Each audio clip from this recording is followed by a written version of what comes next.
books, you see pictures of oftentimes monks, and they're standing there in a window and they're holding a skull and they're looking at it. And you think, well, that's kind of dark. It is. But you need to understand what really is going on there. It's the contemplation of mortality. He's not just looking at a skull. Do you know what he's doing? He's looking at himself. That monk knows this will be me in a twinkling of an eye. Strong men grow old, and old men die. Yes, strong men die. Men who are genius die. Strong men grow weak and die. All men die. Have you really grasped that as a man? I don't mean just played around with it and laughed and told a joke about it. Have you sat down and really thought about this? You're going to die. And everything you lived for outside of the will of Christ is going to burn. Everything. You say, well, but I'm not a missionary and I'm not a preacher. If you're in this church, you know better than to use that language. You can be a policeman and be a policeman every moment of your life for the glory of God, and He takes it as service. You can be a doctor. You can be a ditch digger. You can work construction. So don't play that game. It doesn't matter who we are. Missionary in the Congo, or construction worker out on the highway. If we know Christ and Christ knows us, there's no longer the division of secular and sacred in our life. Everything is sacred if it's offered to Him. And He takes it as service to Him. One of the most life-changing things that I experienced before I was converted. As a matter of fact, it's one of the things that led to my conversion. My father, I was many times afraid of him. He was big. He was strong. He was good. I wanted to be like him in so many ways. We're running with a roll of wire, putting up a fence for the horses. Put a pole between the wire, one man on one side, one on the other, and you roll it out. And all of a sudden, when we were talking about upcoming basketball season and all kinds of things. And all of a sudden, I looked down and then I heard him scream. I felt the wire drop. I grabbed him. We fell to the ground. He was dead. I realized at that moment, it didn't matter if I was like my father, who I never thought I would be like. It doesn't matter. He's dead. Be strong like him and die. Courageous like him and die. Successful and die. Intelligent and die. You fall in love. You lose her in the end. You need to contemplate. You need to get away from media and contemplate your own death. And contemplate everything you have invested in. Where are your investments? When I was at the University of Texas, I had to study a lot of different things for my major in economics, finance, just all sorts of things, engineering, everything. And I remember after I became a Christian and some of my friends said, "What are you doing?" And I said, "I'm not doing anything that I wasn't taught in class." And they all knew it was very anti-Christian university. And they said, "What do you mean?" I said, "Well, remember investments. I've not stopped investing. I've just traded up. I'm not going to invest in this place anymore because I seriously believe it's going to burn and everything that's going to burn with it. And the one who signs on the dotted line, the co-signer with you in this world, he hates you. He's going to take you for everything you have. I'm just changing where I'm investing. Where are you investing? Where? Are you investing in your own godliness? How much time a day are you investing in your own godliness? Because your wife's greatest need is a new husband. A better you. How much time are you investing in your wife? How much time are you investing in the godliness of your children and in intercession for them? How much are you investing in your local church?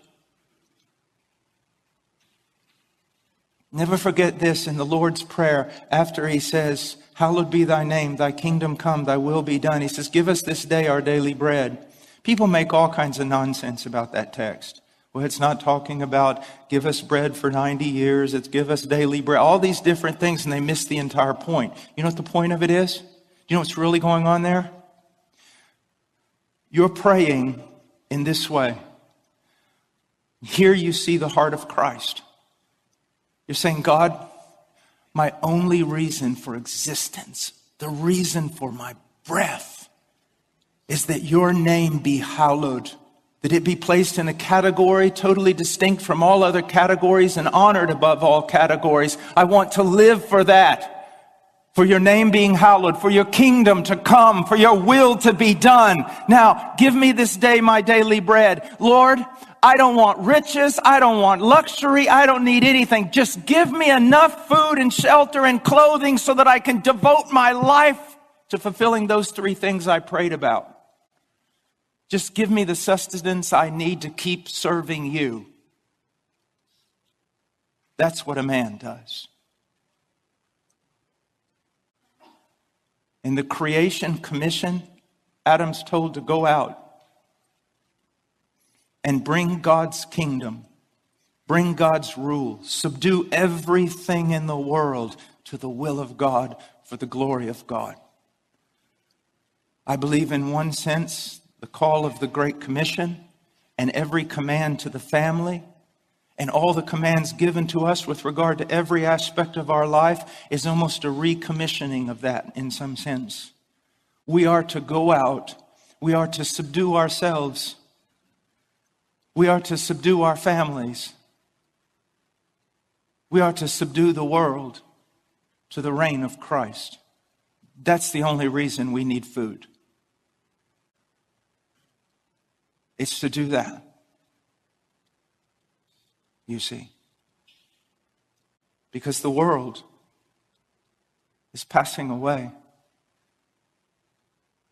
And I'm well aware that there are so many people that I love so dearly, that are passing away with it. They're passing away.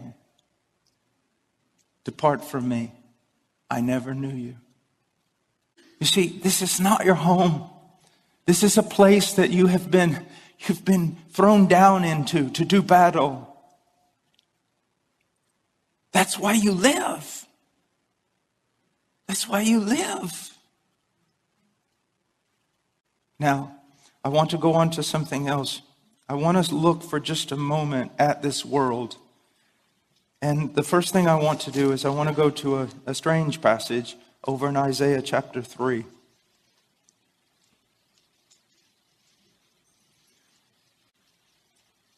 God is bringing judgment upon a people in this passage. God is bringing judgment upon a people.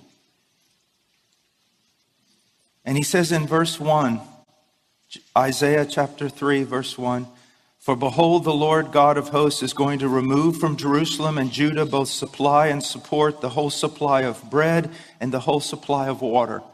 So he's going to remove this. But what else is he going to remove?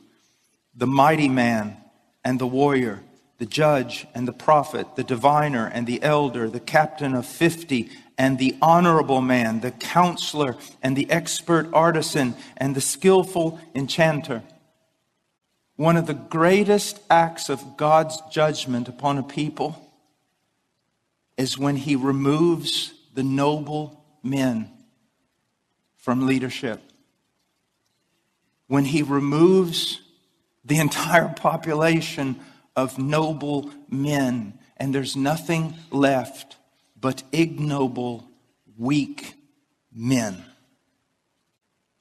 Now, who would dispute with me today and say this passage has no application to the United States of America? I travel around the world. I see men, strong, angry, and many of them mad at us. I come home. I see silly older men playing with toys. I see little boys playing with video games. And I see most people no longer even knowing what bathroom they should go in. We are under the judgment of God.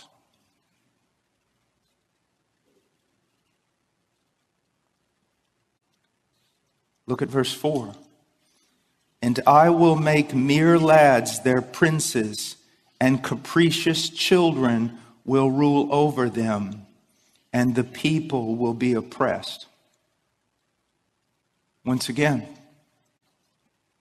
this is our world. I've been amazed for the last 30 years, and especially in sitcoms and things like that. Isn't it amazing that the parents, especially the dad, is always portrayed as, even if he's kind-hearted, he's foolish and really doesn't understand anything about the world. And in the end, the children are the ones that are the counselors. But you know what? Most Christian men saw things like that and couldn't even discern there was a problem. Why? Not in the Word. Not in the Word. Not with men of the Word. And I think both those things are almost equally important. Brothers, the only thing that's going to keep you from this is the Word, the Word, the Word. My wife one time was teaching a group of women in Romania. And finally, after a couple of days, one of them said, Miss Chato, we really love your teaching and your help, but on every question that we've had, you've basically said just the same thing. We need to be in the Word. Why do you do that? And she said, well, because you need to be in the Word. I'm sorry. In a way, it's really wonderful that it's not mystical, that you don't have to climb up to heaven or drive yourself down into hell to grow.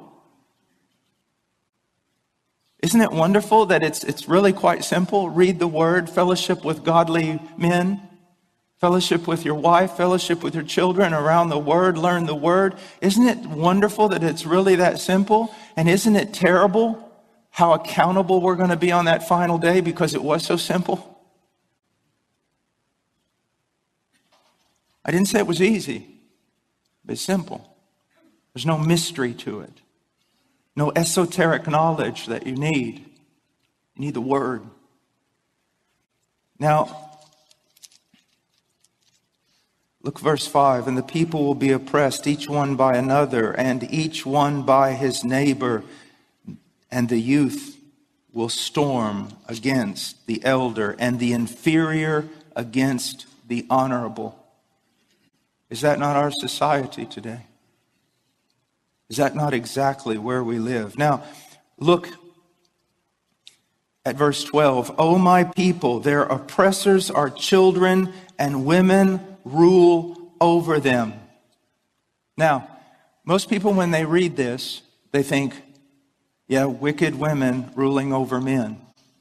But there's two possibilities here. One has to do with someone like Jezebel, who was a wicked woman who sought to usurp authority and everything else. Then there's also Deborah. Deborah's kind of difficult to explain, isn't she? Here she's raised up this leader.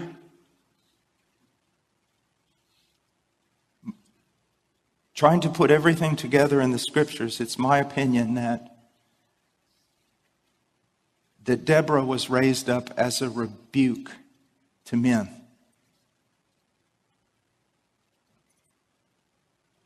And at no fault of her own. Do you know how many young girls, no, young men, you listen to me. I travel all over, even here, even in my own church. How many young girls between the ages of 25 and 35, godly, smart, intelligent, strong, capable, and they say, are we going to be single all our life? Our only option is to be single all our life, or to entrust our lives to boys our age who, when they get a little bit of extra money, buy cool tennis shoes or another video game. What are we supposed to do? Brothers, the Chinese say there are no bad students, just bad teachers. What kind of legacy did you leave? Some of you were laughing. What kind of legacy have you left? What have you done? I am not going to stand here and curse the darkness and make fun of a younger generation. I'm not going to do it. Because when you look in Israel, a generation was raised up who did not know the Lord. And whose fault was that? The previous generation. Yeah, you guys might not be playing video games, but a lot of you have wasted so much of your time doing the stupidest, silliest things of which men are beyond that. No, brothers, I'm telling you, it was a great thing for me to learn that my life, that I should go to the casket, poured out. That life is supposed to be difficult. That self-sacrifice hurts. That it's not about me. You say, oh, it's about Christ. Be careful of a theology of glory. It is about Christ. But if it goes no further than that, the words you've said are nothing more than a meme. It's all about my wife. It's all about my children. Then it's all about my church. And then it's all about the elect people of God who have yet to hear the gospel of their salvation. That's what it's all about. That's what it's really all about. I know professional men in this church, and I know professional men in other places around the world that are extremely professional, extremely busy, and they witness to more people in 1 week than I do in 6 months.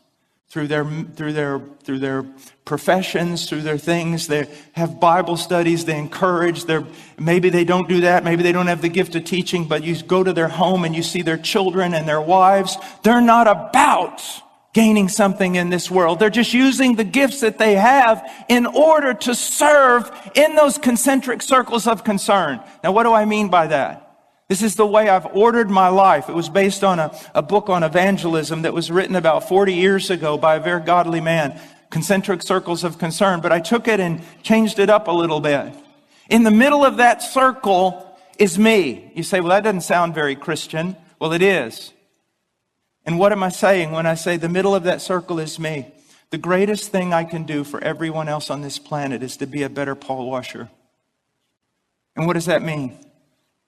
To seek to be more conformed to the image of Christ. If I do not start with me in the Word and renewing my mind, nothing else works. Nothing else works.